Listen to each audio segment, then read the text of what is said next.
Uou! Tá começando mais um episódio do maior, o melhor, o mais admirado podcast do mercado financeiro. Estou aqui com ele. Fala, Lucas. Agazão! Hoje não é um podcast. Não, a gente tá em grande estilo aqui, né? Estúdio, aguinha. Pô, aquela coisa, aquela luz, né? Aquele negócio. Uma equipe enorme, né? Cheio de produção. E com tem muito mais gente atrás das câmeras do que na frente muito mais. Aliás, a gente tá aqui para atrapalhar eles, né? Mas a gente tá aqui com um grande convidado, uma das pessoas que a gente mais admira no mercado, que é o Carlos Wolss. Eu vou deixar ele se apresentar em breve, mas antes disso, tô sabendo que a galera preparou uma vinhetinha aí pra gente. Vinheta. Então, roda a vinheta.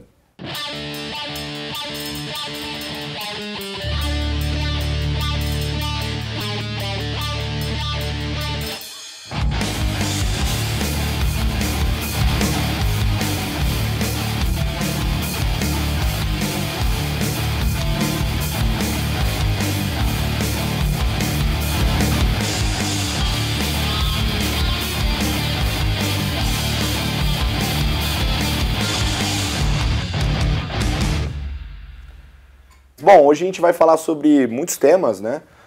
Só para vocês aí de casa entenderem, a gente pretende passar aqui por um pequeno apanhado de 2023, né? Importante falar, foi um ano emblemático no mercado financeiro. Então... De forma breve também, até bom avisar, senão o pessoal fala, vai falar de 2023, Não, ninguém aguenta mais. Ano novo, vida nova, entendeu? Já passou. Já fui pra praia, já teve fogos, já passou. Né? Então é uma pergunta rápida só porque realmente a gente acha bom fazer esse balanço.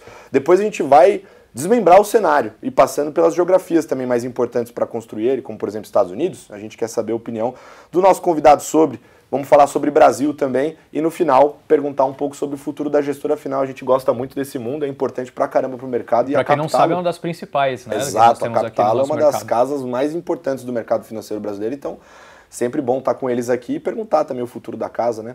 Mas, sem mais delongas, vamos deixar o nosso convidado se apresentar. Então, Carlos Wolss, quem é você no mercado em 30 segundos?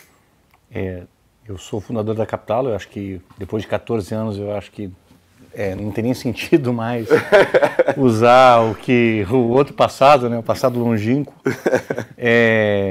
Eu tenho orgulho de trabalhar com uma das melhores equipes do Brasil, orgulho de trabalhar com gente que discute comigo todo dia, que toma também as próprias decisões ou toma as decisões em conjunto comigo, que são as pessoas das minhas equipes. Enfim, eu acho que a cota diz muito, né? Assim, acho que a gente tem 14 anos de cota muito boa, mas também as pessoas que estão junto, né? Assim, você olha o Viano, nosso economista-chefe, todos os chefes das mesas da Capital, você vê que a gente juntou uma constelação incrível e está no centro dessa constelação, junto com os meus colegas aqui. Eu acho que é um privilégio e uma honra para mim. Muito bom. Antes da gente entrar na pauta aqui, H, só um recado, porque é importante lembrar que estamos aqui em ambiente infomoney, né, glamouroso. Claro. Nem todos de vocês talvez conheçam o Stock Pickers, né? Eu e o Henrique Stetter apresentamos este querido podcast do mercado financeiro, cujo qual é o maior em termos de audiência e relevância, e a gente está junto todas as quintas-feiras, tá? E é um podcast aqui da casa, então tem os nossos canais também, você pode acompanhar a gente lá. E o Olavo puxou minha orelha antes e falou assim, fala do Instagram. Vou falar, estamos nas redes sociais também, tá? @StockPickers, só pesquisar que você vai encontrar, estamos em todas as redes sociais. Acompanha a gente por lá. Bom, primeira pergunta aqui, H, acho que para essa reflexão de 2023, né, ano duro, né, especialmente aqui, né, para a indústria multimercado foi um ano difícil, né, Carlos? A indústria, os fundos ali, a maior parte da indústria não teve uma performance muito boa, a gente viu também um cenário de resgates, né, bem relevante na indústria como um todo. A Capital, no relativo, conseguiu entregar um resultado, né, especialmente contra a indústria, que foi bem, né, abaixo do CDI, mas ali no relativo, especialmente, muito bem. Eu queria, né, te perguntar, primeiramente, aí, quais foram esses grandes aprendizados do ano de 2023? Eu não sei se tem grandes aprendizados, porque aprendizado significa que você descobriu alguma coisa que você não faria igual, né? Então, quando você tem uma convicção enorme e a convicção é bem fundamentada, eu acho que é uma irresponsabilidade com o seu cliente você não agir em cima dela. Então, no ano passado, eu comecei o ano extremamente pessimista. Não especificamente com o Brasil, embora o Brasil tivesse um pano de fundo, enfim, que eu nem vou entrar muito nele, mas que era mais até um derivativo do cenário externo do que uma preocupação específica com o Brasil. Eu achava o Brasil super barato, então assim, tinha outros lados que compensavam. E eu achava que no mercado de trabalho não tinha espaço e que ou você ia ter mais inflação ou menos crescimento, ou os dois. Então, assim, você não ter nas suas carteiras posições que reflitam essa convicção forte, e essa convicção ela é montada em cima de muitos e muitos anos de mercado e também assim de olhar como as coisas funcionam na prática, como o mercado de trabalho funciona, o que aconteceu em 16 no Brasil, o que aconteceu em dezenas de emergentes diferentes, em outros ciclos de desenvolvidos, etc. Então, dependendo do grau de convicção, você tem que atuar naquilo que você acredita. E daí você tem aprendizados, né? Os aprendizados em primeiro lugar, assim, aconteceu um processo desinflacionário sem você ter uma desaceleração econômica grande que embarcou a parte de bens, que eu acho que é bem explicável e tal, mas veio para dentro da parte de serviços, que aconteceu em vários países diferentes, que foi uma grande novidade. E, obviamente, a gente vai levar isso em conta para frente, né? A gente leva em conta para frente, foi parte, inclusive, da recuperação que a gente teve no segundo semestre. Mas, assim, isso daí é o dia a dia, né? Todo dia você está trazendo novas informações para a sua análise, certo? Então, assim, qual o grande aprendizado de 2023? Assim, acreditar um pouco menos em ato, eu acho que é mais... Acho que a grande novidade de 2023, que acho que levou a um resultado ruim em várias empresas, foi, primeiro, essa questão, né, de você ter um mercado de trabalho ultra apertado e uma desinflação sem custo nenhum. Foi uma das melhores desinflações de todos os tempos, inclusive no Brasil. Assim, acho que no Brasil a gente nunca teve uma desinflação tão agradável na vida. De modo geral, assim, as coisas, quando tem uma cara horrível, elas não terminam bem. E assim, não foi o que aconteceu. A gente teve uma surpresa de crescimento ao mesmo tempo de uma surpresa de inflação enorme. Então, assim, mas foi no mundo inteiro. A outra coisa que aconteceu foi um aumento muito significativo de juros, que aconteceu no Brasil no ano passado e no mundo um pouco depois, que provocou muito pouco efeito de atividade. Tá? Isso também é raríssimo. Então você teve dois eventos muito inesperados, com muito efeito macro, de uma magnitude muito grande, que não geraram os efeitos que você esperaria olhando para a economia nos últimos 20, 30 anos, certo? Então, assim, eu acho um pouco natural. Acho que você mencionou que a gente performou um pouco melhor do que a média.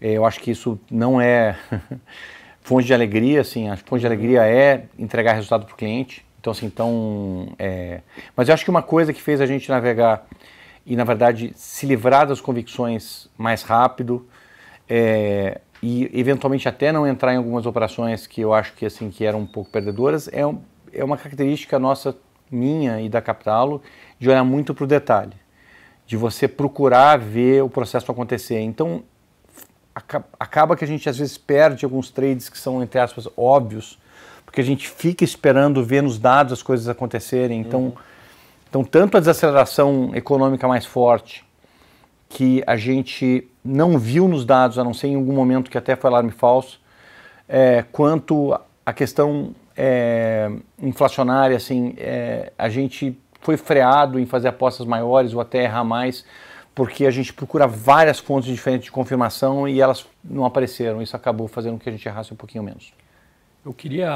Eu ia puxar já a discussão para 2024 e até disse que a gente ia falar pouco sobre 2023, só que eu vou ser o primeiro a quebrar essa regra. Porque uma parte uma parte da resposta do Carlos tem muito a ver com a grande discussão entre os economistas que eu tenho acompanhado nesse ano, que é tentar entender o porquê uma desaceleração tão grande da inflação aconteceu, com uma surpresa de atividade em vários lugares. Algumas pessoas justificam que foi, de fato, essa contração monetária mundial, né, que contribuiu para isso. Outros dizem que o mundo está muito desorganizado antes. O reajuste das cadeias já foi meio que suficiente, às vezes, para trazer a inflação, não de volta à meta, mas para melhorar um pouquinho, né, a situação que estávamos vendo naquele momento.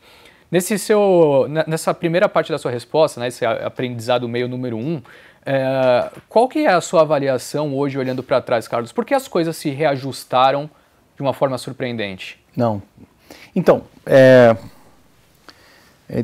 uma resposta um pouquinho técnica, tá? Então, eu tenho um certo tempo de mercado, mas também já olhei muito para o passado. E eu não acredito em regra de bolso para acertar onde que a inflação acelera. Por que eu acreditei que a gente estava num processo... Por que eu estava tão pessimista? Porque não é só porque eu achava que... Porque o desemprego estava baixo e por causa do excesso de dinheiro na mão das pessoas que ia provocar uma inflação enorme. Assim, eu também achava isso. Mas é porque eu estava enxergando nos dados essa aceleração inflacionária, assim, no salário, saindo do controle, etc, etc. Então, ver isso voltar depois de ter começado, eu acho que foi a grande novidade. Ver isso recuar depois, isso que... Porque, na verdade, o ponto inicial que isso começa é totalmente variável e eu normalmente nunca tento acertar. Tá? Eu normalmente espero ver acontecer para realmente apostar de maneira mais forte nesse processo. E o grande problema é que eu vi ele acontecer. Eu vi esse salário sair um pouco de controle, eu vi o mercado de trabalho parecer que estava se desestruturando no sentido de realmente faltar e ter uma explosão. E de repente isso voltou de maneira rápida sem atividade cair. Né? E daí você vai me perguntar assim, por que eu acho que isso aconteceu e assim, quais são as regras para frente? E a primeira resposta, falando francamente, eu não sei. Eu não consigo explicar. Mas como, por outro lado, assim, eu sempre falo para vocês, no Japão, o nível de desemprego que provoca a inflação é totalmente diferente no Brasil. Por quê? Não sei. Assim, estrutura da economia. Estrutura da economia é a mesma coisa que dizer que não sei. Uma resposta tão genérica. Assim, no final, assim, então é melhor ir para aquela, assim, que... Não, a estrutura da economia é diferente, é sofisticado, mas assim, não sei. É um não sei bonito, Eu não sei bonito. Tem medição de desemprego que é diferente, então assim, a medição é diferente, tem abertura de economia que é diferente, competitividade, desequilíbrio de qualificação, assim, você pode ir para uma série de explicações, na verdade é que se comporta muito diferente. Então você vai comparar uma recessão, um fim de ciclo hoje, do fim de ciclo que aconteceu, que foi há 12 anos atrás, nossa senhora, 15 anos atrás, assim, no final assim, a gente está falando de outra economia, assim, é quase uma geração, é muito tempo, então, assim, eu acho que é muito difícil comparar os ciclos, e esse é um dos motivos pelo qual eu normalmente não me prendo a números. Não, eu acho que a inflação vai acelerar com o desemprego de tanto, eu acho que a inflação vai acelerar quando acontecer isso, eu espero ver acontecer. Então, assim, a primeira coisa é que, assim, o que mais surpreendeu não foi a volta da inflação, foi a volta da inflação depois de você ter tido essa aceleração do serviço. Isso que é a grande novidade, tá? E isso eu estou tentando digerir, por que aconteceu. E assim, nesse sentido, assim, eu tenho até certo medo ainda de ter algum tipo de volta. Eu tenho a cabeça meio aberta para isso, assim, ainda estou olhando as evidências. Eu continuo a ver na margem e nos últimos tempos uma continuidade na desaceleração da inflação. Então, assim, ela continua desacelerando em vários lugares. As surpresas, de modo geral, diminuíram um pouco, mas vieram nos últimos meses na direção de menos inflação. Então, o que aconteceu é que eu sou um cara prático, né? Na prática, esse aperto, não importa se eu consigo entender por que ou não, está mostrando que não é muito menor, parece que a desinflação é muito mais fácil do que a gente imaginava, parece que esse processo é persistente, assim, está persistindo por já muitos meses, então é uma nova situação, entendeu? Acho que não cabe a mim ficar perguntando demais, porque é perda de tempo eu ficar pensando sobre por que está acontecendo. Eu deixo isso aí para os economistas pensarem por que aconteceu, ajudarem a tentar trazer essa lição, tentar trazer um pouco mais de explicação para a gente do que aconteceu. E, assim, eu acho que isso traz um cenário muito diferente. Essa inflação core muito mais baixa traz um cenário diferente. Se continuar caindo, inclusive, vai trazer um cenário mais diferente ainda, é surpreendente e tem muito impacto sobre ativos, como a gente está vendo aí nesse final de ano, etc., que eu acho que deve ser a próxima pergunta, né, 24. Perfeito. Assim, o link está aí.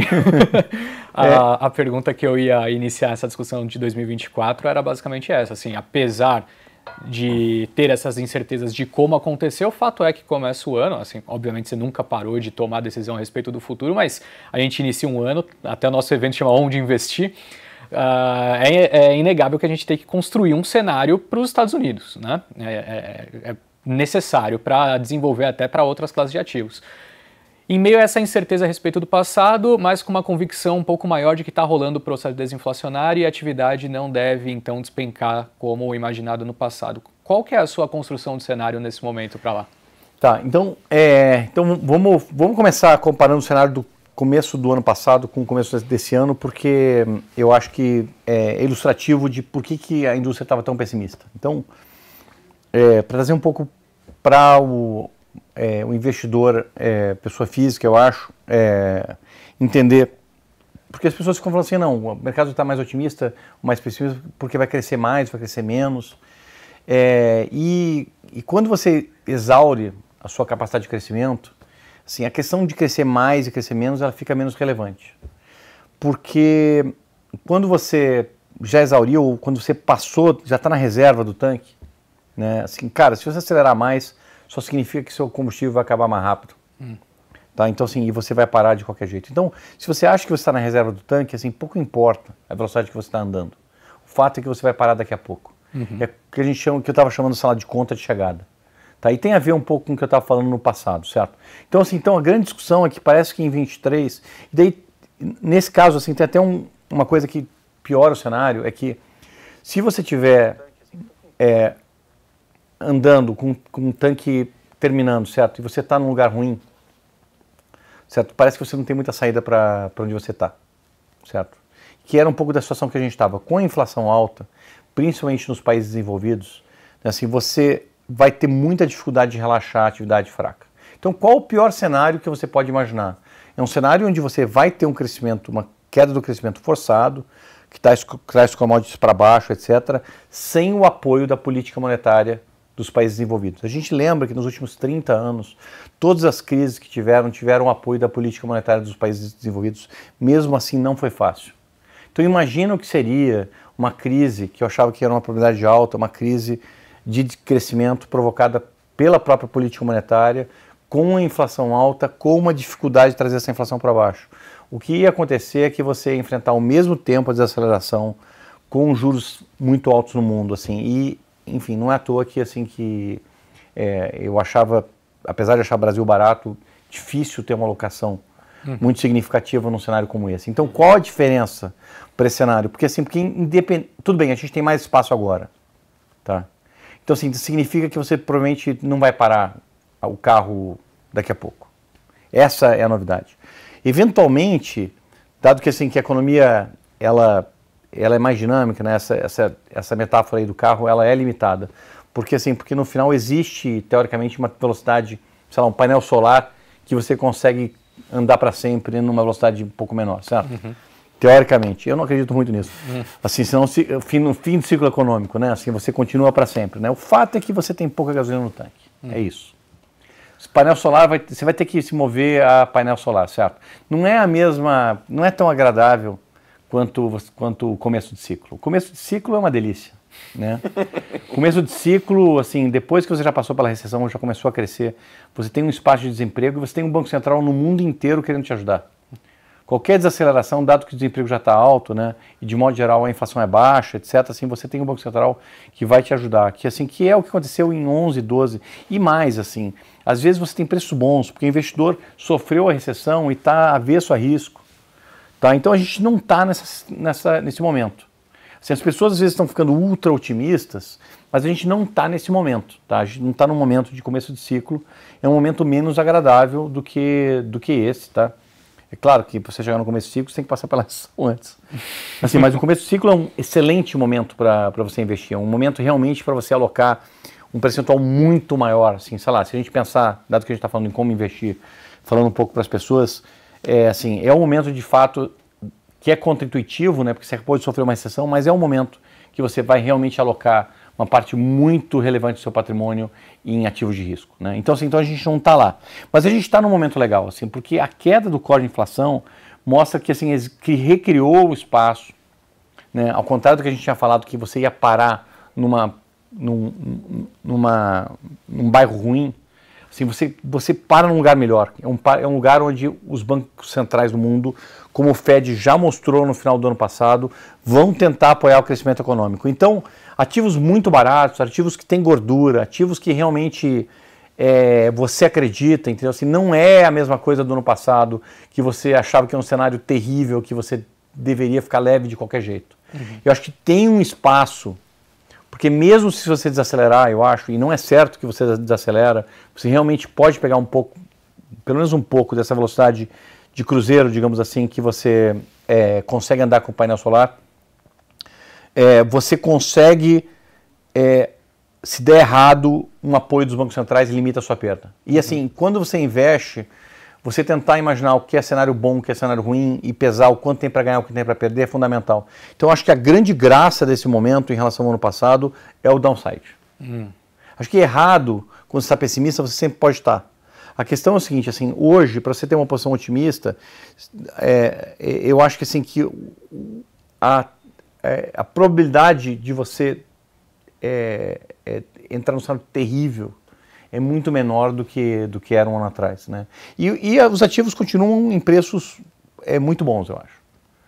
Tá? Então, assim, o real, por exemplo, é um ativo que, assim, que em relação ao ano passado, você teve um ano de carrego, teve um ano de diferencial de inflação, né? Então, assim, o real, ele, sei lá, um pouquinho mais caro, assim, em termos de ajustado pela inflação, assim, em relação ao ano passado, principalmente porque o ano passado foi no começo do governo Lula e ainda tinha muita tensão entre o governo e o mercado em declarações, etc. Então, assim, chegou a desvalorizar um pouco. Então, o real está mais apreciado. Tá, mas em compensação, as contas externas estão ainda melhores. Então, assim, você continua tendo... É um cenário onde, de fato, eu considero muito mais estar investido, estar aplicado em risco do que há um ano atrás. Não tem comparação na minha cabeça em função desses motivos aí que eu expliquei.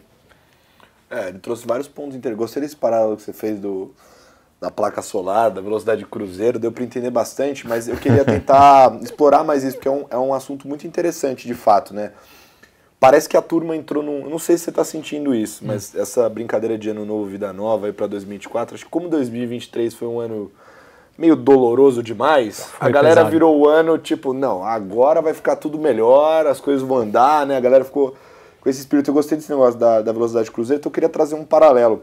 A última participação em episódio, porque ele participou com a gente também na Expert, né? Mas em episódio, você falou pra gente, Carlos, você tinha bastante convicção em termos da recessão, né? E que seria uma recessão mais dura, de fato. Exato. Eu queria olhar agora pra frente, trazendo esse contexto pra cá, importando ele pra cá, né? Então, pelo que eu entendo, pelo que você comentou, a recessão ela deveria ainda acontecer em algum momento, mas... Como que seria isso? Você enxerga ela em algum momento? Porque parece que o mercado esqueceu dela, ignorou. Então, assim, exato, assim, você continua com um pouco de combustível no tanque, assim, não é, assim, isso não mudou. O que mudou, na minha opinião, assim, que é a questão da dureza da recessão, é que lá atrás parecia que, assim, que você não ia escapar de um processo inflacionário que ia atar a mão do Banco Central e eventualmente jogar o mundo mais forte ainda e ainda manter ele lá para garantir a desinflação. E essa desinflação surpresa que aconteceu no mundo deixa todos os bancos centrais numa situação muito mais confortável, inclusive o BC brasileiro. Então, assim, eu não tenho dúvida que nesse momento, pelo que eu estou vendo e pelas declarações, os BCs, se tiver um acidente, os BCs vão entrar já jogando água no fogo o mais rápido possível, né? Então, isso limita bastante, assim, os downsides e é muito diferente. Então, assim, e também abriu a chance, eu acho, de você ter uma recessão mais suave para criar espaço. Então, assim, todos os cenários mais intermediários, assim, você, não tem jeito que você não vai estar no cenário de começo de ciclo. Esse cenário super agradável de começo de ciclo, tanque cheio, olhando para frente, eu tenho 5 a 10 anos de crescimento, etc., assim, que é o cenário que a gente estava, sei lá, em 2012, que não foi um cenário agradável para o Brasil por outros motivos, mas, assim, para o mundo... Foi um momento de você investir num mundo, assim, incrível. Assim, Perdão, só um ponto sobre isso, que, assim, como a gente ainda tem combustível, me parece estranho o mercado estar precificando corte de juros já em março. Você não tem um pouco dessa percepção, assim, porque... Está falando nos Estados Unidos? Nos Estados Unidos, não tem uma antecipação, às vezes até o mercado muito entusiasmado com essa possibilidade de ativos continuarem a andar com cortes adiante, tão próximos enquanto o Fed fala outra coisa. Não te parece uma história meio confusa nesse sentido? Não. Tá? Eu não estou muito posicionado nisso, mas não. Eu acho que... aconteceram duas coisas no ano passado que assim, foram muito surpreendentes e eventualmente podem até reverter um pouco, né, que eu falei, que a questão é dessa desinflação fácil e do impacto pequeno da enorme alta nominal de juros que aconteceu no mundo, em todos os países praticamente. E eu acho que a gente ainda não sabe se essa alta de juros ela vai ter um efeito maior. Então, eventualmente, essas quedas que você está colocando são uma mistura de um Fed que está sinalizando que não quer provocar necessariamente sozinho a recessão enquanto a inflação estiver caindo. Então, o Fed mudou de postura. Então, assim, ele está falando assim, então, para não causar recessão, talvez ele queira cortar 100 vezes, não importa o que aconteça, só para ajustar o nível de aperto. Porque o fato é que a inflação caiu muito. Então, e o juro real, então, ao você manter o juro parado, ele abriu. Então, assim, tem uma conversa que é muito parecida com a do Brasil, simplesmente de ajuste. Esse ajuste é uma vontade do policymaker. Ele vai fazer se ele quiser. Assim, no final, assim, qual o nível certo, assim, agora, dado que a inflação caiu, e você não está mais com pressa? É 5? É 4? Certo? É diferente de um corte para você apoiar a desaceleração econômica e não deixar uma recessão acontecer.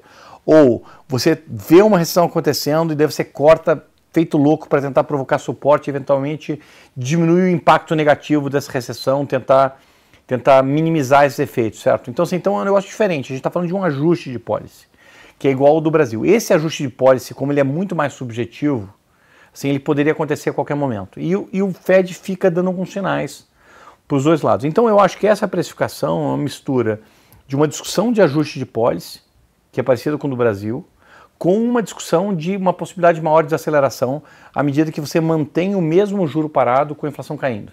Mas isso coloca mais combustível no tanque? Na analogia que você tinha feito? Não, assim, o combustível no tanque, na verdade, assim, é o espaço que você tem para queimar. Então, assim, o combustível ele aparece no tanque quando você aumenta o desemprego, quando você tem mais espaço na economia, espaço para queimar. Então, assim, na realidade, paradoxalmente, você ter uma recessão aumenta o combustível. Tá? Então, se tiver uma recessão hoje, no final acontece o seguinte, você para o seu carro, é horrível, mas você aumenta a possibilidade de crescer à frente. Tem duas fontes de crescimento em qualquer economia, produtividade e ciclo. Certo? Então, assim, tipicamente você começa um ciclo, tem uma recessão, o desemprego explode, é horrível, mas você fica com aquele espaço para crescer. Você consegue crescer acima do potencial durante anos, assim, gastando esse espaço. E aí esse espaço, que é o hiato que eu estou chamando de combustível, certo?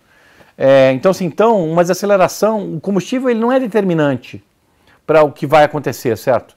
Ele é determinante para a inflação. Se acabar o combustível, como que se expressa o carro parando? Através da inflação explodindo, né?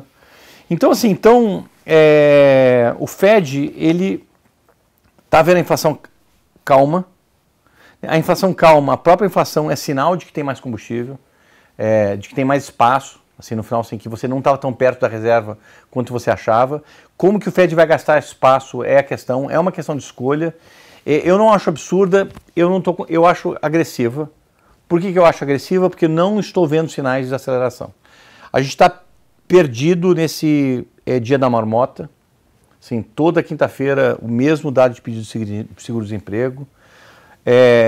Todo dado de desemprego, todo mês, todo final de payroll, a mesma coisa, uma leve desaceleraçãozinha, marginal. Assim, eu nunca vi tão pouca volatilidade na minha vida sobre isso, né? Enquanto você não sair disso, fica difícil você imaginar que vai ter uma desaceleração forte. Então eu acho a precificação um pouco exagerada, mas por outro lado, sei lá, se o dado vier um pouquinho mais fraco amanhã, é capaz de eu concordar. Então eu fico oscilando um pouco da opinião. Essa questão de se a taxa atual desacelera ou não a economia, ela é polêmica nos meios de investimento. Tem gente que até teve certa sobre a questão da possibilidade de uma desaceleração da inflação sem dor. Então, esse momento agradável, teve gente que previu corretamente. Eu não fui, naturalmente, você sabe, eu não fui uma das pessoas, né? Eu errei nessa parte. Mas teve gente que conseguiu. Essas mesmas pessoas, por exemplo, acham que 5% não desacelera a economia. Porque o cara olha mais para a variação da taxa do que para o nível. Eu olho para o nível, eu acho que o nível de juros importa, eu acho que o nível de juros é relevante para saber quanto investimento você vai fazer. Eu acho que o nível de juros é importante porque as dívidas vão vencendo, você vai trocando por dívidas mais caras. Então a minha opinião é que se a gente continuar com esse nível de juros, eventualmente a economia global vai desacelerar. Uhum. Qual a convicção dessa opinião? Eu estou aqui, devo ter dado... deu um sustinho na galera de casa. Deu um sustinho na galera de casa. Bom que acorda. Mas, assim, então eu tenho um certo viés de operar aplicado. Tá. Assim, eu tenho um certo viés... Apostar que esse nível de juros desacelera no mundo. Mas, de novo, assim, eu acho que eu preciso de um pouquinho mais de evidência. Quando fecha, como fechou agora, assim, eu retiro posição... Sou muito sensível a preço, porque eu não vi ainda um case claro de que você vai, de fato, ter um colapso da economia. Não consegui ver. Ele tocou numa parte que me pega pessoalmente aqui, Henrique, eu vou ter que perguntar. Não vai ter como. Porque ele falou desse negócio de início de ciclo, tanque cheio, etc e tal. E eu tava falando hoje isso com a galera, inclusive lá da XPA, o Arthur Wickman tava aqui antes, né? Sim. Então eu tava falando com a turma lá. E a gente tá falando, não vejo a hora do bull market voltar, né? Que parece que a galera sorri na rua, né? Se há borboletas pousando, né? Animais te acordando na sua janela. O sol e o calor é mais agradável. Não, né? É sol e ventinho fresco, ao mesmo tempo, é uma coisa incrível. E eu queria saber, assim, é óbvio que isso é muito difícil de tecer, mas tem alguma perspectiva de quando esse momento chega? Porque... Enfim, a gente falou de recessão no passado, ela não veio, muitas dúvidas, mas não tem nada assim para pintar essa tela de novo? Tem um preço, né? Assim, o marketing ele pode vir não só... É que o preço é uma coisa que tem dado muito pouco efeito no gerencial das pessoas, né? Você compra coisa barata, fica mais barata, né? Então, assim, mas no final o preço funciona. Então, você viu, né? Petro ficou largada. Assim, o pessoal dizia que não ia lugar nenhum, a gente estava comprado, sofrendo. De repente, assim, explodiu, né, de preço. O cenário mudou? Não. Assim, o petróleo subiu, o petróleo caiu. Assim, a Petro estava largada com uma perspectiva dos dividendos pagarem 50% do market cap em um ano. Né? Isso lá atrás, certo? Mas como é que você explica antes? Por que só caía, entendeu? Uhum. Porque não é, como a gente está vendo, assim, já era claro que não é fácil mudar a lei das estatais de um dia para o outro. Pelo menos, assim, é claro que a gente pode ter a destruição da Petro nos próximos anos. Mas ela não acontece do dia para a noite, não é tão fácil, assim, destruir uma empresa. Assim, o próprio governo Dilma não destruiu também a Petro de um dia para o outro, certo? Então, por que o mercado precificava aquilo, né? Então, eu acho que a grande... otimismo, um grande motivo de animação para todos nós investidores, etc., para você ver, digamos assim, o bull market voltar, assim, é o preço. O Brasil é barato, a moeda é barata, a bolsa é barata, então, assim, se você tiver um alívio, assim, uma coisa que não é um começo de ciclo, mas é uma... e eu acho que se não tivesse barato, eu não estaria animado para comprar. Eu tenho um viés de comprar também. Eu não acho que a gente está, tipo assim, em céu de brigadeiro. Uhum. Eu preferia estar em começo de ciclo, não é reme-reme, mas tem um preço a favor, tem ativo barato, o Ibovespa é barato, e assim, vocês conversam bastante com o gestor de bolsa. Sim. E eu acho que assim, que cada um deles tem 2, 3 empresas diferentes que acham que são sensacionais. É verdade. Que é um reflexo do preço, né? Então, assim, enfim, então eu acho que ele vem soluçando, ele vem num timing mais difícil, mas eu acho que o preço ajuda muito a trazer essa alegria aí para o investidor, né? Eu queria, antes da gente entrar, ele deu vários gatilhos aqui para falar de Brasil, né? Tá me coçando, mas eu queria falar de mais uma última de Estados Unidos, de um tema polêmico, e a gente ama uma polêmica, né? Gosto. Eu adoro muito ouvir polêmicas sob a perspectiva do Carlos Volz. Claro, sem dúvida. Mais ainda, que é o seguinte, Carlos, eu não sei se você reparou nisso, mas uma parte do mercado começou a comentar já sobre a questão das eleições nos Estados Unidos. Perfeito. Né? E a galera tem falado pra gente, né, algumas das pessoas que a gente respeita muito, que se preocupa com a eleição nos Estados Unidos em relação ao Brasil, basicamente para explicar para a galera essa preocupação que a turma do mercado tem, né? Tem a ver um pouco com a relação internacional brasileira, né? Então o Brasil está lá no BRICS, né? Dentro do BRICS tem alguns países que foram convidados para entrar recentemente, que fazem parte da chamada lá, né? Que o Bush falou lá atrás, né? Da aliança do mal, que ele falou, né? Lá atrás. Aliança essa que naturalmente incomoda Donald Trump, que possivelmente é um candidato à presidência esse ano e um candidato com força dada a rejeição do deitou e rolou na prévia republicana. Exato, né? Então, a prévia republicana foi bem para ele. Tem a galera acreditando que eventualmente ele pode chegar com bastante força para essa eleição e aí eventualmente poderia trazer algumas coisas, já que no primeiro mandato dele lá, né, ele tinha como grande inimigo o México, prometeu o muro e entregou o muro também, né? Isso. Parte do muro, verdade. China. Não terminou de pavimentar o muro, mas enfim, tava lá, entregou. Tem a questão da China também que tá meio de lado e tal, provavelmente... mas as relações com Donald Trump e com a China foram péssimas. Trade war, é verdade, né? Só coisa ruim ali. E que é o país em que o Brasil tá bem abraçado nesse momento. E o Brasil tem um ponto também, que é um exportador de produtos do agro, que eventualmente pode ser um concorrente dos Estados Unidos nesse sentido, né? Então eu queria saber a sua opinião, se você acha que isso pode ser um risco no cenário, de fato, ou você tem uma cabeça diferente? Não, eu acho que é tranquilo. Assim, eu acho que é muito pouco provável que os Estados Unidos queiram arrumar confusão com todo mundo. Assim, eu acho que o que os Estados Unidos vai tentar fazer é isolar a China e trazer a Índia e os outros BRICS para junto, se tiver qualquer problema. Eu acho que não tem sentido os Estados Unidos tentar puxar para uma organização comercial que exclua os Estados Unidos. Assim, no final você tem que tomar cuidado quando você cria uma coalizão onde você está na minoria. Assim, qual a graça? Você tenta isolar os seus inimigos, né, e não isolar você mesmo. Então, assim, racionalmente, com o Trump a gente tem que sempre tomar cuidado, né, mas racionalmente eu não vejo o case. Eu acho o contrário, assim, nessa discussão de nearshoring é uma oportunidade para o Brasil. Acho que essa discussão ela não vai terminar nem com Biden nem com Trump. Eu acho que a gente não vai aproveitar essa oportunidade. Tá? Assim, infelizmente, mas seria mais uma oportunidade, eu acho, do que nesse sentido, do que um risco. O risco que tem dessa briga da China virar uma briga global e você ter um acidente em termos de cadeia de produção. Isso seria péssimo para o Brasil. Mas aí não seria um risco específico do Trump ficar puto com a gente. Claro. Chateado. Não, a gente gosta desse primeiro aí. Aqui no Stock Pickers é o primeiro. Mas assim, eu não vejo, cara, assim, não sei. Assim, também assim, você está perguntando para mim, eu estou respondendo. Mas assim, o que a gente entende disso, né? Mas eu não acho que assim, eu acho que é mais oportunidade, tá? Do que risco, que poderia ser aproveitada. De certa forma, o México também tem oportunidades assim que ele aproveita parcialmente.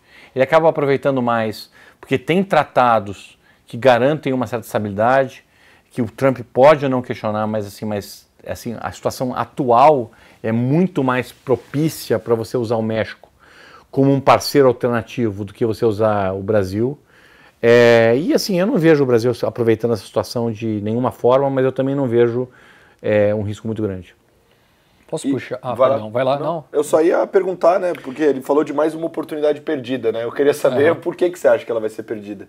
Porque não tem a menor chance do governo atual fazer movimentos na direção de livre comércio com os Estados Unidos e tentar se aproveitar da situação para tentar virar uma base competitiva de manufatura. Eu acho que são as mesmas políticas de proteção e tarifa que você sempre teve no Brasil, assim, nenhuma chance de você de fato buscar uma competitividade e as oportunidades que eventualmente uma diversificação forçada de base de produção poderia trazer, certo? Então, assim, não que a gente conseguisse aproveitar isso de maneira rápida, tá? Eu acho que não é fácil aproveitar essas oportunidades, o mundo é muito competitivo, assim, mas acho que a gente nem vai tentar. Se for alguma coisa, acho que vai dar na outra direção, de botar mais barreira e transformar a gente em menos competitivo ainda. Então, assim, é uma oportunidade perdida aí. Será que a gente vai ver um aperto de mão de Lula e Donald Trump em 2025? Sei lá, hein? Seria um negócio estranho de se ver, né? Não, acho que com certeza, assim, ninguém briga, assim, os Estados Unidos não tem por que brigar com o Brasil, E o Brasil também não briga com os Estados Unidos, assim. Se o Trump for eleito, é claro que o Lula vai apertar a mão dele, assim, e vida que segue. E assim, eu acho que existe um profissionalismo mínimo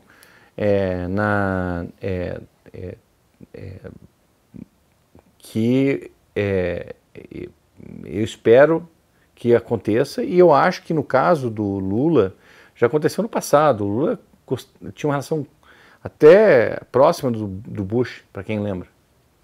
Tá? Então, assim, eles gostavam um do outro pessoalmente, até comentavam. Então, assim, eu não vejo porque não vai acontecer. Boa. Queria comentar sobre um outro risco ainda externo antes da gente chegar aqui para o Brasil. Ao longo dos últimos anos, a gente tem visto muito conflito, né? 2022 ali começou com Rússia e Ucrânia e adiante vários estouraram. Mas recentemente o Oriente Médio também está pegando fogo, né? Não só ali em outubro com o ataque do Hamas, mas nesses últimos tempos eu tenho absorvido notícias praticamente diárias de problemas ali no Mar Vermelho. Hoje mesmo, né, teve ataque ali, uma retaliação do Paquistão com o Irã, brigas que eu nem sabia que existiam, porque a gente não acompanha nesse nível de detalhe, mas está acontecendo vários conflitos ao mesmo tempo naquela região. Algum desses te faz, às vezes, até tomar mais ou menos risco em alguma classe de ativo? A gente está falando de Oriente Médio, sempre lembra do petróleo naturalmente, mas como está a sua percepção a respeito desses conflitos geopolíticos que temos acompanhado? Então, eu estou um pouco preocupado com os frete, mas eu sinceramente tenho muita dificuldade de imaginar que eu tenho algum edge nesse tipo de análise em relação aos concorrentes.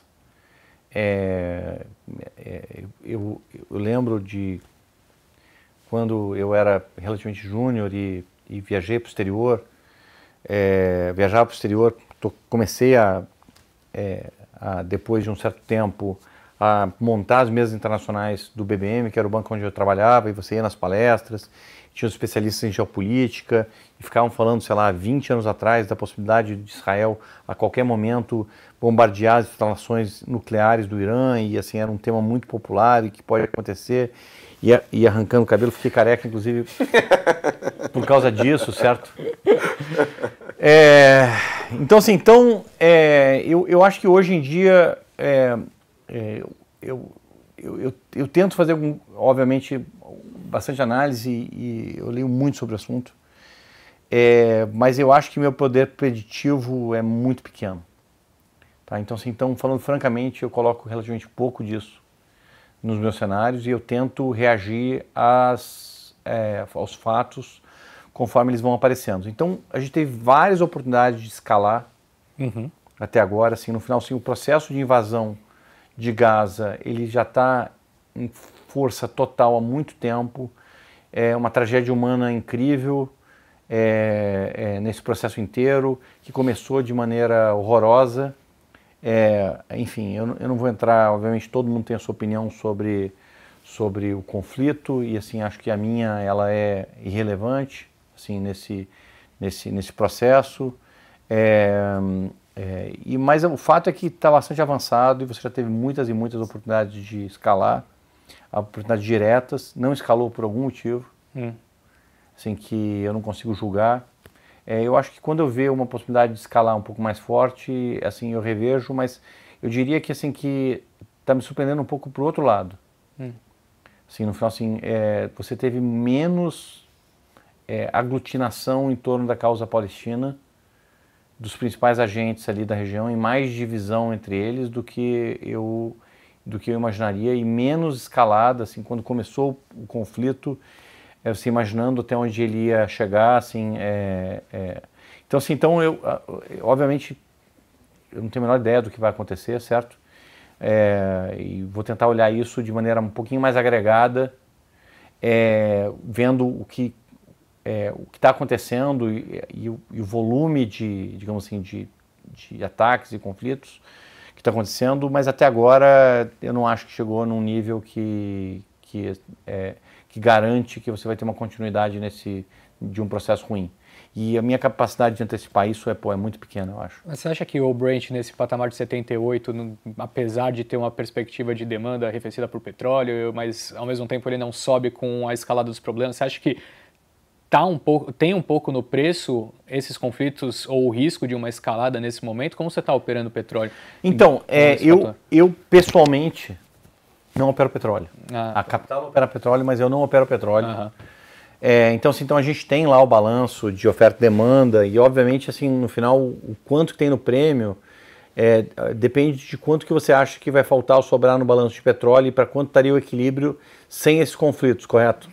Então, assim, então é aí que está a graça, né, assim, no final do negócio. Você não consegue dizer quanto tem de prêmio se você não tiver a sua visão de quanto que equilibra, né? E, cara, assim, eu tenho um número do pessoal que acompanha, do pessoal que opera, mas não é meu e eu prefiro não comentar. Assim, já é difícil o suficiente acertar das coisas que eu sou especialista, né, nas que eu não sou, assim, no final eu prefiro pular.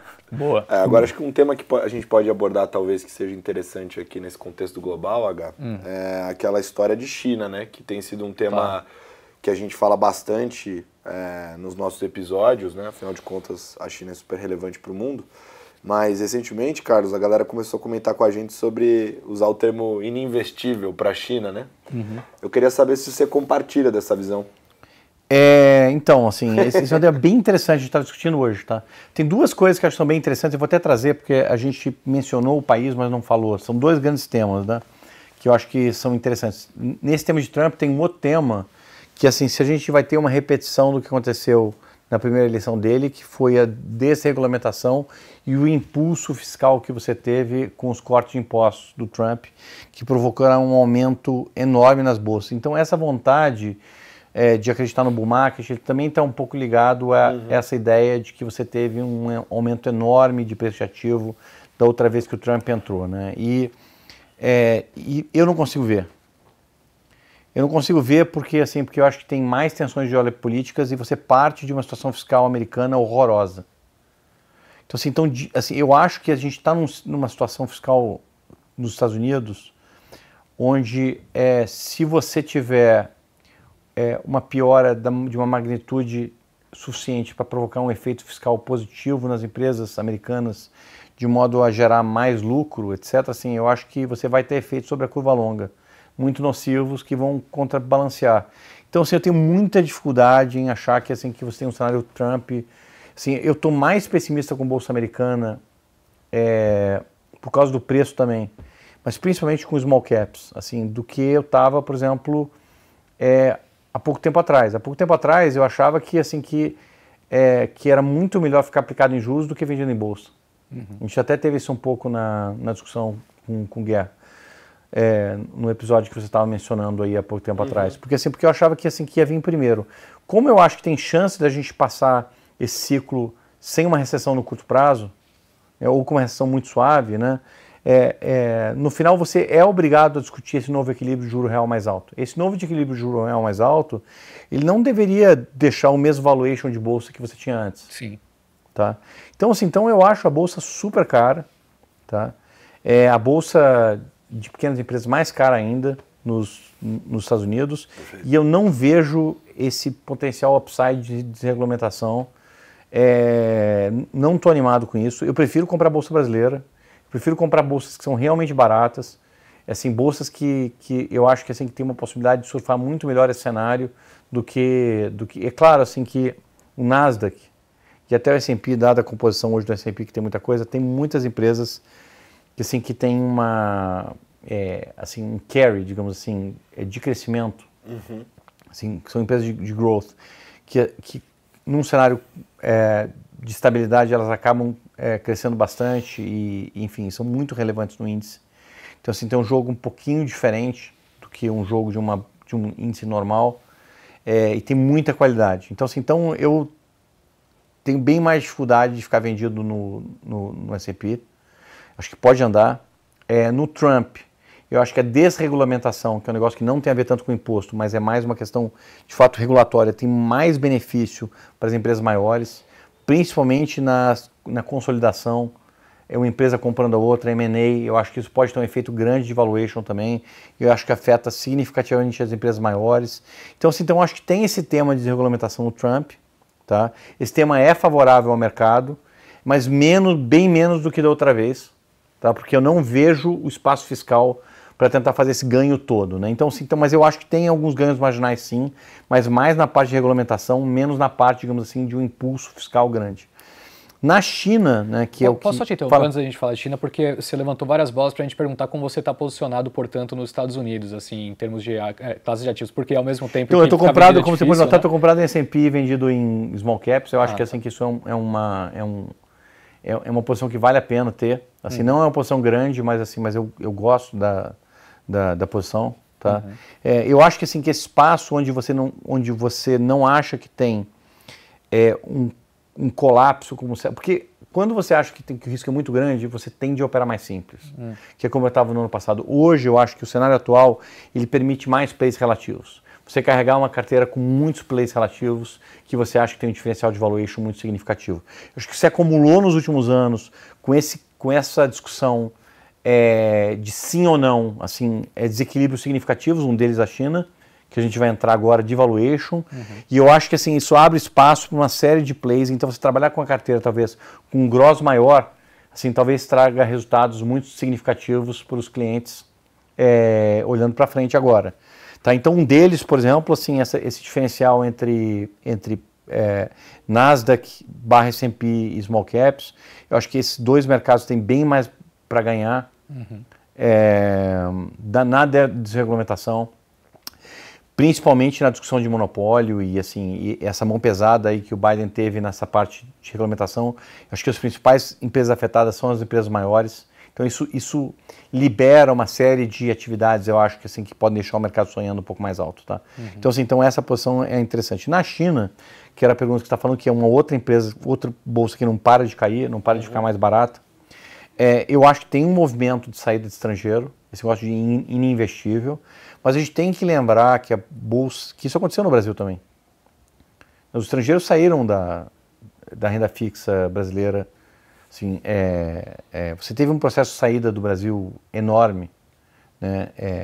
E assim, você conversava com todos os gringos, ninguém tinha posição em Brasil, até pouquíssimo tempo atrás, né? E o Brasil encontrou um preço, certo? Você encontrou, inclusive, se você olhar, talvez os estrangeiros tivessem mais investidos em Brasil, sei lá, em 2016, quando a bolsa estava lá no low, do que, sei lá, em 2019. Né? Então, assim, 20, né, quando o real atingiu seu pior preço aí, relativo, né, dos últimos tempos.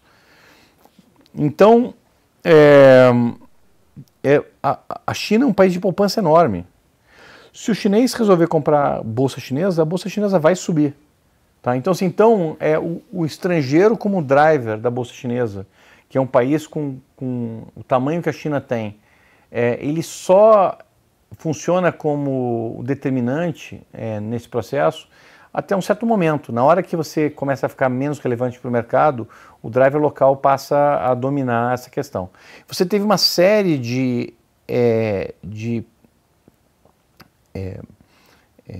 ações do governo chinês que destruíram valor para a bolsa em diferentes setores. Parecia basicamente, assim, no final, assim, perseguição.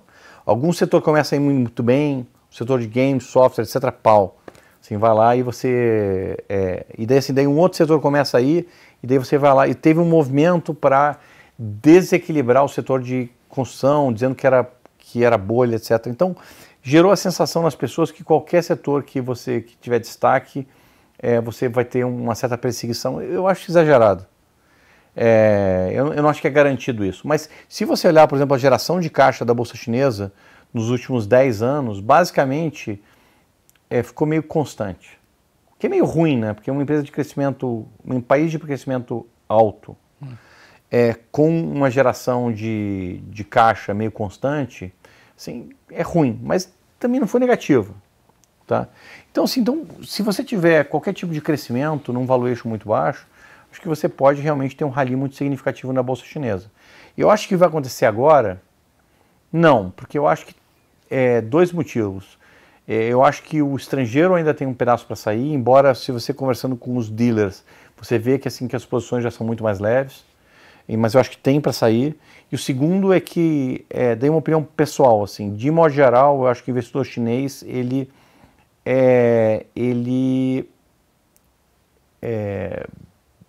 é um investidor um pouquinho mais, digamos assim, prático. Ele gosta de ativos que, assim, isso no passado, tá? E principalmente investidor pessoa física. Ele gosta de ativos que estão andando bem há algum tempo. E a cara da Bolsa Chinesa é terrível, como investimento, como classe. Parece, sei lá, Bolsa Americana em 2010. Ninguém queria encostar. Nenhum retail americano queria encostar. Era só retail vendendo e as empresas recomprando. Certo? Mas foi um grande investimento, Bolsa Americana em 2010. Então, eu teria dificuldade de vender, cara. Eu não venderia, em hipótese alguma, com esse cenário de ininvestível. Ininvestível, mas olha o tamanho da poupança interna. Olha a poupança anual do chinês. Se ele resolver comprar, sobe. Não importa quanto que você tem ainda de venda. E assim, e o juros chinês é muito baixo. Então o carrego, assim, hoje em dia o dividendo da Bolsa de Xangai é 3,5%, o dividend yield. Assim, é significativamente acima. Assim, e se você olhar o patrimônio líquido, né, assim, o book value da Bolsa Chinesa vem subindo, mesmo com a Bolsa parada. Então ela está ficando relativamente mais barata, mesmo com as porradas que vem tomando do governo chinês. Então, se você somar um pouco do chinês comprando, com um cenário um pouco melhor, eventualmente com algum tipo de distensão de relações, ou pelo menos com o governo chinês parando de apreciar, você pode ter uma valorização grande na cabeça. Então se eu fosse escolher uma ponta, eu escolhi a ponta que é comprada, com Trump, sem Trump.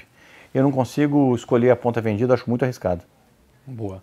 Isso daí me trouxe um negócio legal, porque ele falou sobre o investidor olhar para esse filme de curto prazo, né, da Bolsa lá na China, e não está muito bonito, isso não atrai muito, né? Não é a mesma história para o Brasil, né?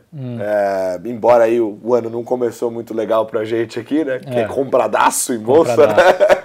Mas lá fora também. Menos mal, pelo menos não é uma coisa só nossa. É aquela coisa, né? O filme da Bolsa Brasileira em 2023 não é um filme bonito. A foto né? A cena final é legal. Porque foi difícil, a gente sofreu, a gente sofreu. Mas você tem esse ambiente onde a foto é bonita, é um belo de um convite, e aí você tem a taxa de juros caindo. Sim. Já deixo um aviso aqui para você que gosta de investir em renda fixa, pós-fixada, né? Que bebe ali do CDI, bebe da taxa de juros. Em fevereiro talvez você tenha uma surpresa, o mês é mais curto, tem feriado ali, o CDI vai ser menor. Para quem estava acostumado lá com 1% no CDB até pouco tempo atrás, né? Agora já começa a dar aquele susto. E aí aquela história do rentismo do Brasil que voltou, né, começa a deixar de lado. Você já disse que você acha a Bolsa Brasileira barata, deixou bem claro, me deu um tom, e obviamente eu consumo os conteúdos da Capital, então eu já sei a resposta, mas da última vez que você esteve aqui de fato, que foi na entrevista que a gente fez no stand da Capital na Expert, entrevistou inclusive, foi uma entrevista muito legal que a gente entrevistou você com o Bruno Cordeiro e tinham visões diferentes, né? A capilaridade da Capital é incrível, né? Mas a sua opinião na época sobre o Brasil era uma opinião um pouco mais pessimista e você não ficava vendido por uma questão de preço, por achar barato. Então me parece que mudou um pouco essa cabeça para agora. Agora é a hora de comprar? Eu estou comprado em Brasil, não em bolsa, mas eu estou comprado no real. Assim, eu tive posições bastante otimistas na curva de juros, nesse estresse que teve agora no final de ano. Então, assim, claramente, assim, mudou bastante. Um dos motivos pelo qual eu não compro bolsa é porque eu opero menos bolsa. Porque não é assim, eu opero bolsa bem mais macro e tal. Então, assim, para mim é uma exposição um pouco mais eventual. Então, é natural eu exprimir. Então, assim, não é preconceito contra ado, né? Cada um no seu quadrado, né? Então, assim, assim, é mais o estilo de gestão. É mais o estilo de gestão e os ativos que cada um... E a gente tem divisão de mandato também lá dentro, claro. Né? Então, assim, o mandato de bolsa, eu tenho um espaço para fazer as minhas posições macro, mas na divisão, assim, eu levo um pedaço desse mandato que é proporcionalmente bem menor do que o espaço de mandato que eu levo, por exemplo, de juros. Então, assim, onde eu tendo a expressar um pouco mais dessa visão.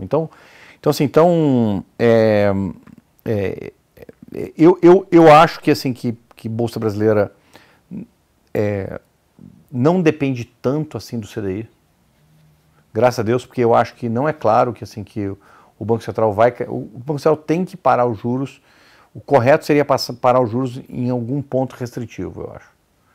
Então, assim, então a precificação de mercado, é claro que assim, que como eu acho lá fora que esse nível de juros pode desacelerar mais o mercado, eu tenho um certo viés de aplicar. Porque assim, não é porque eu acho que o que o mercado está precificando esteja errado, é porque eu acho que o meu viés é do cenário mudar para precisar de fazer mais, para a surpresa do crescimento global ser um pouco para baixo. E levando talvez, a não ser que o ajuste de juros aconteça até um pouquinho antes, né? Global. Daí você reequilibra, etc., e você elimina esse problema. Mas enfim, eu acho até que assim que é disso para baixo. E eu não acho que necessariamente depende disso. Eu acho que assim que você pode ter eventualmente uma volta de estrangeiro, assim. Eu acho que o fim da queda talvez reequilibre um pouquinho os fluxos. Você teve uma saída gigantesca de fundos de bolsa nos últimos tempos. Assim, você tem eventualmente uma base de melhorar um pouco o resultado. Enfim, assim, eu acho muito pobre eu ficar falando assim, não, vamos comprar bolsa quando o juro cai, assim, vender bolsa quando o juro sobe. De novo, assim, as pessoas pararam de falar de preço no mundo, assim, não existe mais isso, e eu acho que tem um espaço para andar porque está barato, assim, porque alguém vai falar assim, olha só, devia estar 20, 30% acima do que está, e assim, eu acho que não precisa tanto de queda de juros para isso acontecer, porque eu acho barato. Uma das primeiras vezes, né? Mas isso já está há algum tempo, tá? É barato descontando por essa taxa de juros absurda que a gente tem, que não é, por exemplo, a situação do México. O México, se você descontar pelo juro do México, é uma bolsa cara, certo? O Chile, por exemplo, é uma bolsa barata, certo? Tem bastante corte no Chile precificado, mas é uma bolsa barata, tal. Então, assim, existem algumas bolsas. O Brasil não é a única. Eu não sei se compraria só o Brasil. O Brasil tem uma situação fiscal horrorosa de médio prazo, certo? Sim.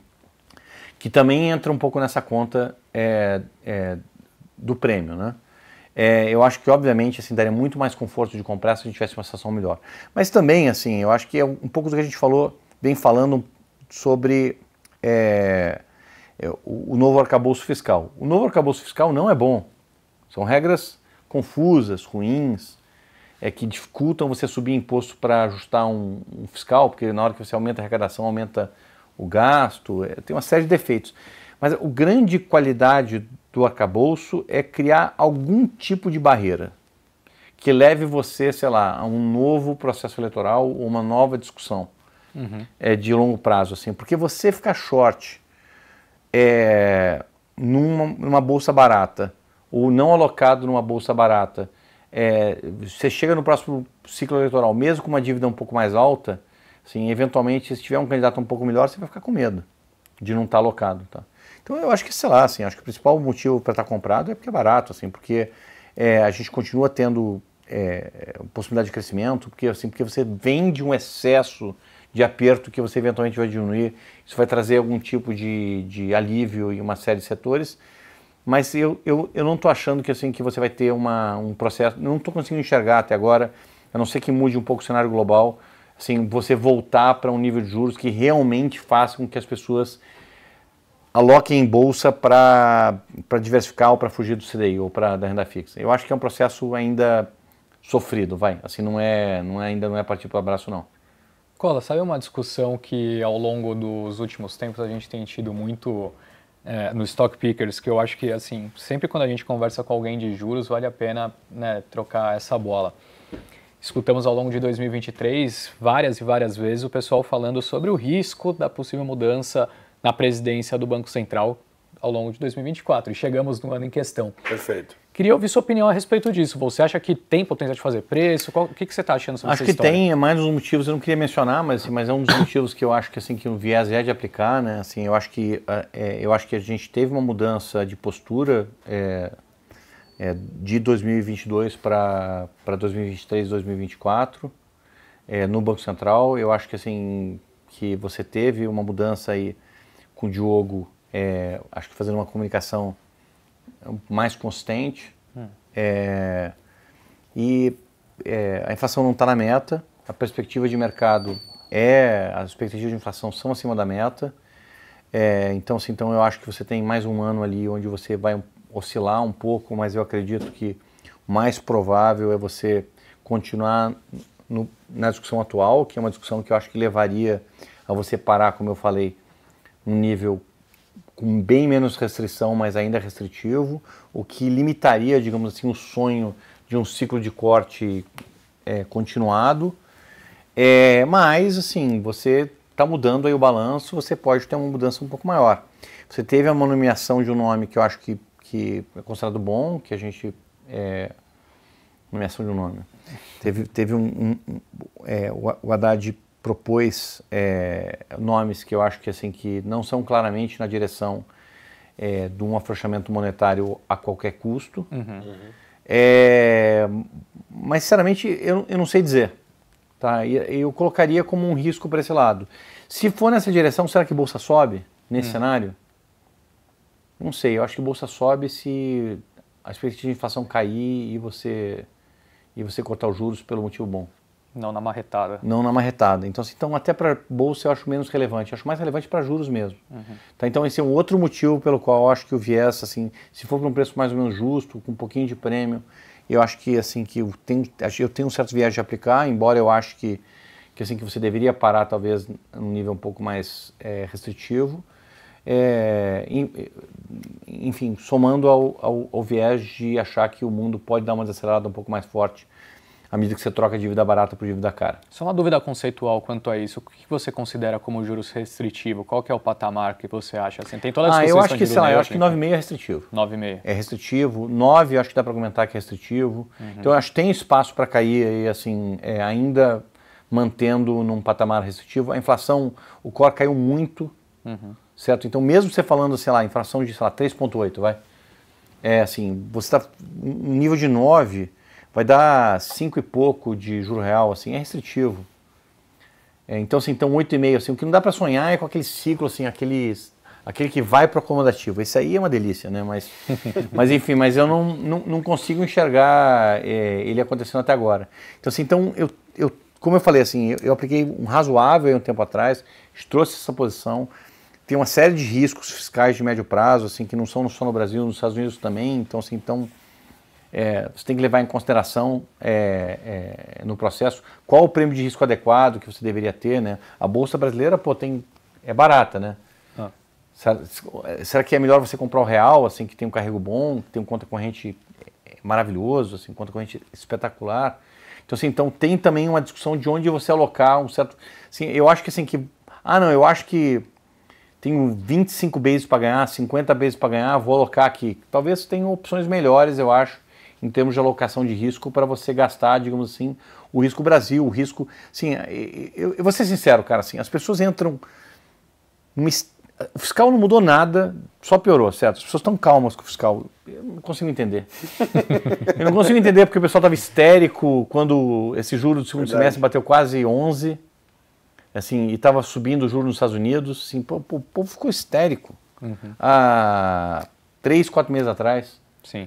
Certo? E preocupadíssimo com o fiscal. Agora não tem preocupação nenhuma, vamos falar só de onde que, assim, que o Banco Central quer colocar os juros, né?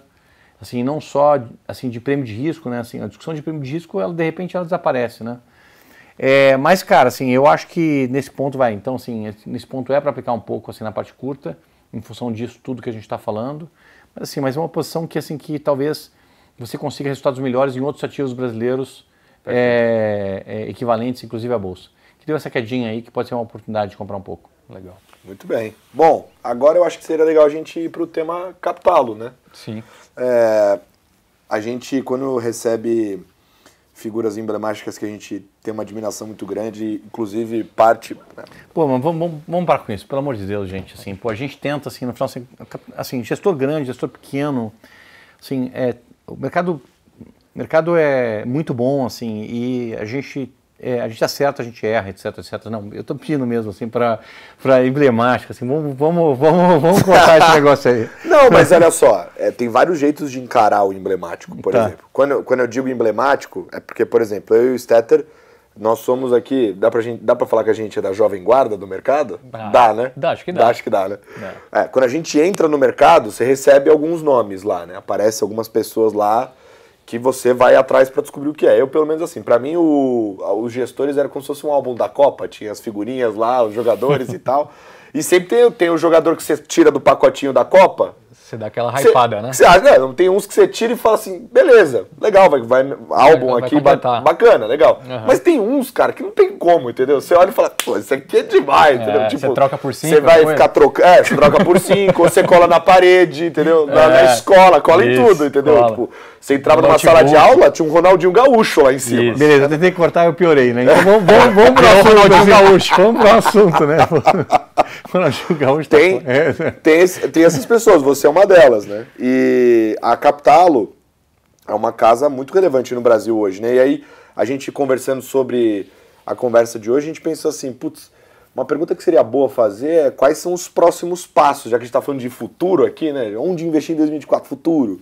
Quais são os próximos passos da Captalo? Eu acho que a Captalo é o mais do mesmo. A gente é uma empresa que não tentou fazer de tudo. A gente não abriu... você pode notar que todos os fundos da Captalo, eles têm em comum trabalhar com ativos líquidos, se beneficiar de uma discussão comum, seja o Tarco, seja o K10, seja o Alfa Global, seja o Zeta, seja o Kappa. Assim, eventualmente você juntando as diferentes mesas ou com as mesas separadas. Então, assim, todas elas, de modo geral, assim, porque elas se juntam nos nossos produtos que são condominiais. Então, a nossa luta é ser um fundo melhor amanhã do que a gente foi ontem. Eu acho que nos últimos 2, 3 anos a gente investiu muito em diversificação, em novos processos, dentro das áreas, em novas áreas. A gente trouxe o Dupont, a NW3, no começo do ano passado, que é uma equipe voltada para o Merge Arb. Podem aparecer novas oportunidades de trazer equipes que são complementares, mas o trabalho de ganhar dinheiro no mercado, ele é um trabalho que não termina nunca, a dedicação, o foco, o olho na bola não termina nunca, e ganhar dinheiro é um desafio suficiente. Não precisa ter mudança na empresa, além de tentar melhorar e ter mais diversificação. Então, a teoria de finanças diz para você que no final existe uma mágica, que é a diversificação. Assim, você trazer processos diferentes, mas não é fácil, cara. Assim, e deixa eu dar um depoimento até.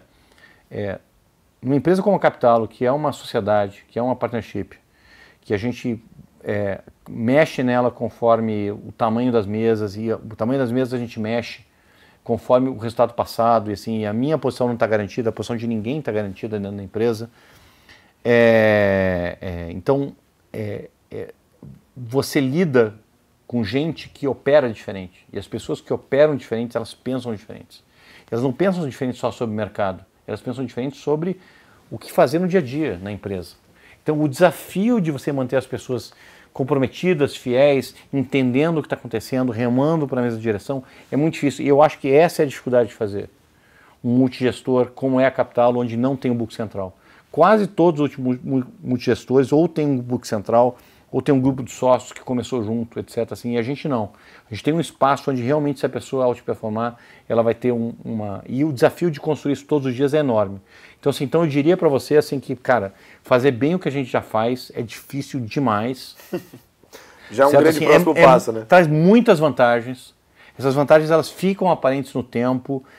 Se, por exemplo, eu não consigo, de repente, concentrar todo o meu risco em juro americano, porque eu tenho os tops, os mandatos, etc., e a disputa pelo risco, etc., e eventualmente alguém vai ter um resultado melhor do que eu, porque concentrou, assim, na hora que você erra também, você acaba não tendo uma diversificação, uma concentração para o mercado tão grande, e isso acaba tendo efeito positivo para o cliente também. Então, você extrair o melhor do que a gente tem, eu acho que é uma coisa que ainda está pela frente. Eu acho que a Captalo ainda vai ser melhor do que ela é hoje.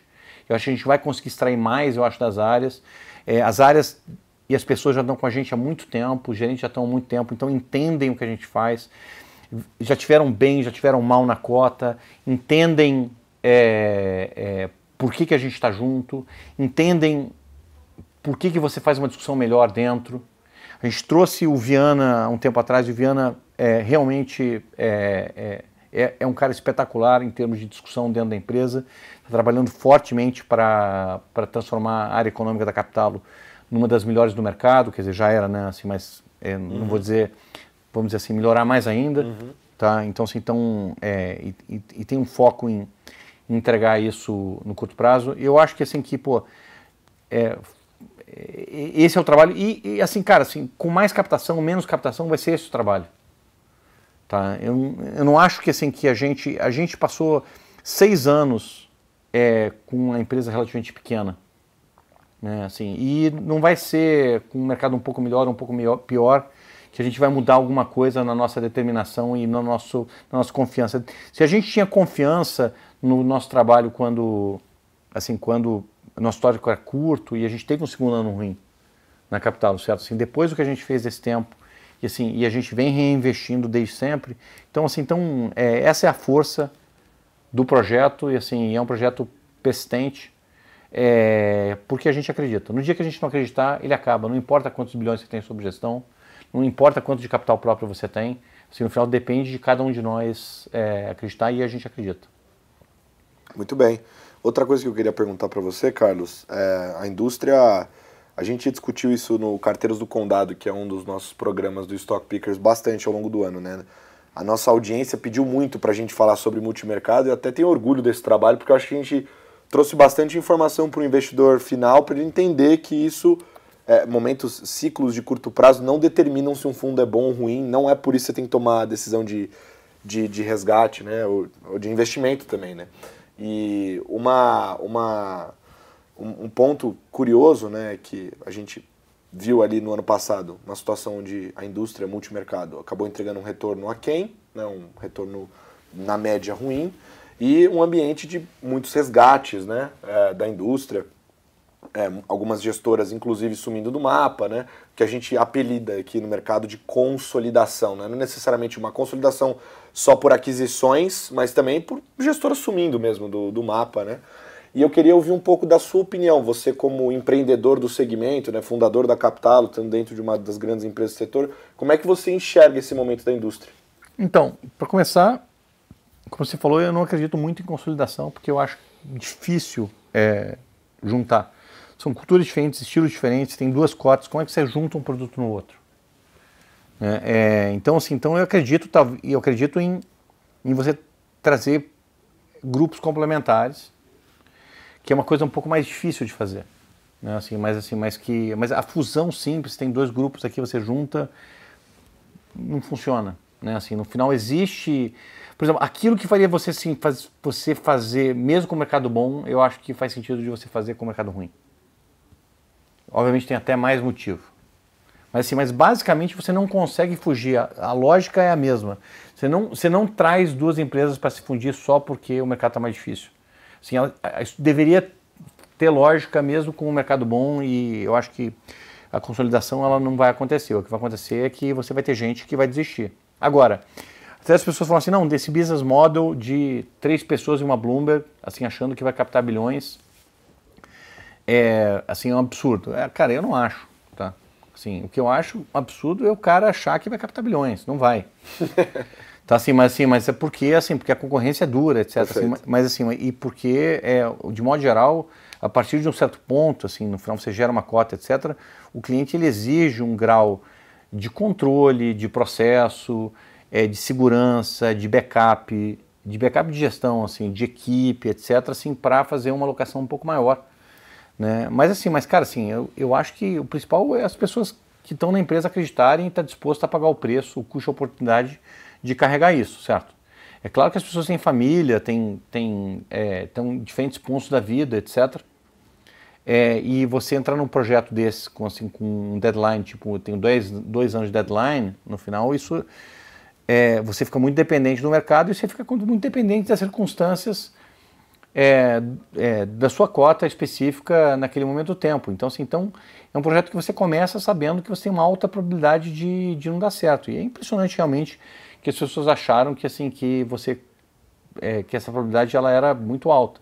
Porque mesmo se você olhar nos últimos 10 anos, o número de gestoras realmente grandes que se formam por ano, assim, sempre foi um número relativamente pequeno.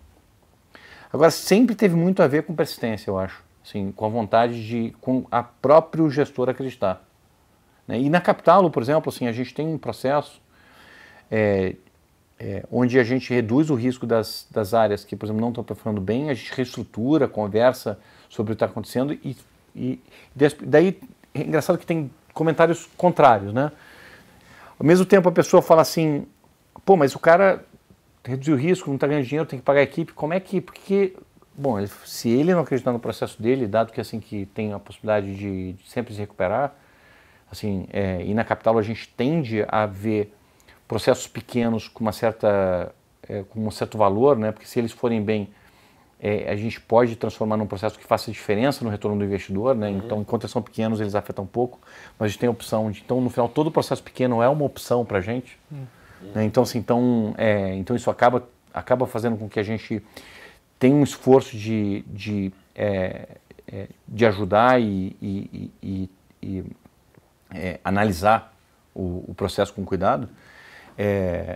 Então, e ao mesmo tempo a pessoa fala assim, não, assim, então assim, você não consegue, o cara não consegue se pagar. E ao mesmo tempo assim, não, o cara está prejudicando a cota, então tira o cara, certo? Então, assim, então um dos dois tem que ser verdade, certo? Assim, ou um negócio que é super valioso, você deveria dar dinheiro extra para o cara. E a gente acha que assim que uma área da Capitalo é muito parecida com uma asset independente. No final, assim, principal, a gente não quer subsidiar a área, a gente não quer dar dinheiro. O cara tem que ganhar dinheiro do dinheiro que ele ganha para os nossos clientes. Certo? Assim, é igualzinho uma asset. Ele tem que acreditar também. Assim, então, a gente fica ali no meio do caminho. A gente não dá dinheiro para o cara, não, um mínimo, etc. Não tem mínimo. Certo? Assim, mas ele tem que acreditar. Ao mesmo tempo, assim, a gente é parceiro de acreditar nele, restaurar e fazer o que for necessário. Obviamente, vai reduzindo o risco à medida que perde, certo? E se o cara ganha, certo? A gente até mudou isso recentemente na Capitalo. Assim, se o cara ganha, a gente tem também um target que a gente mira, certo? Assim, se o cara tem um período bom de performance, tipo 4, 5 anos, mesmo que ele comece muito pequeno, ele vai caminhar para uma coisa relativamente próxima à média das mesas. Tá? Então, assim, então eu acho que a indústria lá fora é meio parecida com deveria ser isso. Tem que começar, tudo começa com o cara acreditando. E assim, e o período de você ter pouco OM é um período também para você, talvez, aproveitar uma operação que tem um pouco menos de liquidez, entrar e sair um pouco mais rápido, etc. Tem as suas vantagens também, né? Então é isso, cara, assim, vai acontecer. Eu acho que assim que quem acredita no negócio e obviamente tem a possibilidade, assim, deveria continuar. Eu não vejo motivo para ninguém desistir, principalmente quem está com cota boa. Assim, pô, acha assim, tem esse parceiro XY aqui na empresa que pô, não aguenta, não dá, tal, se não fala, beleza, assim, troca, tal. Assim, essa recomendação aí que eu dou, porque eu vivi isso. Eu tive um segundo ano ruim, né, e de repente eu cheguei no terceiro ano com uma perspectiva de só conseguir captar depois de bastante tempo, né, e assim, que eu posso dizer assim, acho que foi uma excelente trajetória. Enfim, é isso, cara. Caramba, que bela mensagem no final, hein? Fechamos com chave de ouro. Nossa, essa aí foi ótima. Poxa, eu queria agradecer você, Carlos, por estar aqui com a gente. Acima de tudo, na verdade, aproveitar aí que completamos 2 anos à frente do Stock Pickers, agradecer não só a você, mas a todo o time da Capitalo, porque todas as vezes que a gente convidou, qualquer um de lá, todos sempre participaram, todo mundo é sempre super solícito com a gente, educado, então realmente queria agradecer pela parceria acima de tudo e por ter aqui você com a gente mais uma vez. Não, o prazer é meu. Assim, podem chamar a gente quando vocês quiserem. É claro que assim que a gente, no final é legal falar quando a gente tem alguma coisa nova para falar, né? Sim, claro. Claro. Mas obrigado aí também para vocês e assim pelo papel que vocês fazem, que é muito importante no mercado. Obrigado.